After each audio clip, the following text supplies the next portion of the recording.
السلام علیکم ورحمت الله وبرکاته. دا د پال ملګري خیبر پښتونخوا درنو قدرمنو بلالو ملګرو شاعرانو ادیبانو یو وارې بیا ستاسو په خدمت کې حاضر یو.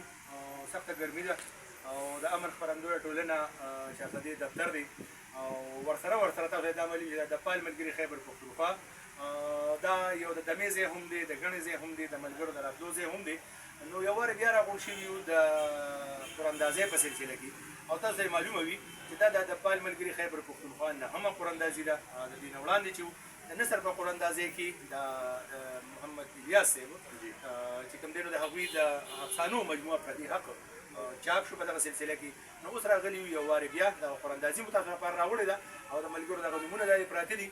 نو دا زموږ نهمه قراندازي ده، د نثر قراندازي ده، د شاعرۍ قراندازي ده، د شاعري ده نهمه قراندازي ده او د شاعرۍ قراندازي ده.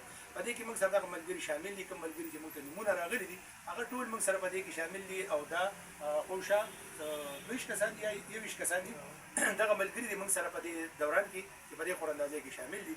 نو ملګري زم چې نور انتظار نه کوو په ملګرو باندې او داسې کار وکړي چې دې وخت کې موږ سره په خوا کې چاته ماشوم هم نشته چې موږ په نن دغه راوایو چې زموږ بچګۍ چې کوم نه موږ په کور کې نشته او نور په بازار کې داسې څوک شته نه.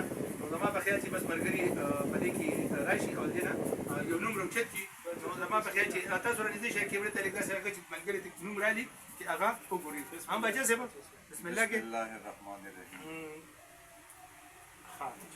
دغه وګورئ تاسو نوم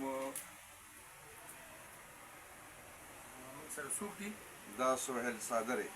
سهیل جان ساده دا تاسو د کیمرې ته مخامخ کې سهیل جان ساده ملګرو موږ سره لومبي نوم چې کوم دی دغه کوم خوش قسمته ملګری راوخته سهیل جان ساده موږ سره راوخته. څنګه چې زموږ د دې قراندازۍ دغه روایت یو طریقه ده موږ 3 نومونه راوباسو.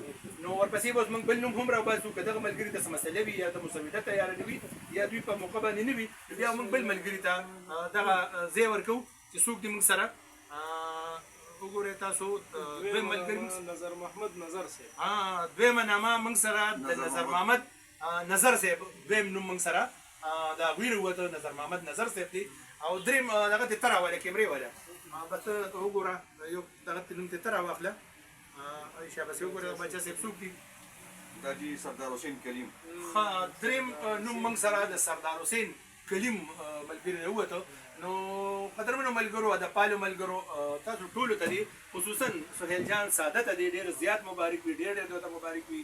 دغه بریا چې کوم دا د نهمې قراندازۍ دغه بریا دی سهیل جان ساده ته مبارک وي. ورپسې موږ سره نظر محمد نظر صاحب راوتي دي، ورپسې موږ سره سردار حسین کلیم صاحب راوتي دي. که چېرې موږ سره دغه دوه وړومبو ملګرو کې څه مسلې وي بیا به درېیم ملګري دغه خپل مسوده راوړي موږ به یې چاپ کوو. او که نیوړه وړومبي ملګري د سهیل جان ساده حق دی چې هغوی راشي او هغوی موږ ته خپله مسوده حواله کړي زر تر زره موږ کتاب چاپ کوو. که هغوی ته څه مسلې وي بیا به نظر محمد نظر صاحب راځي. داسې ده. نو ډېره زیاته مننه ستاسو ټولو ته ډېر ډېر مبارک وي.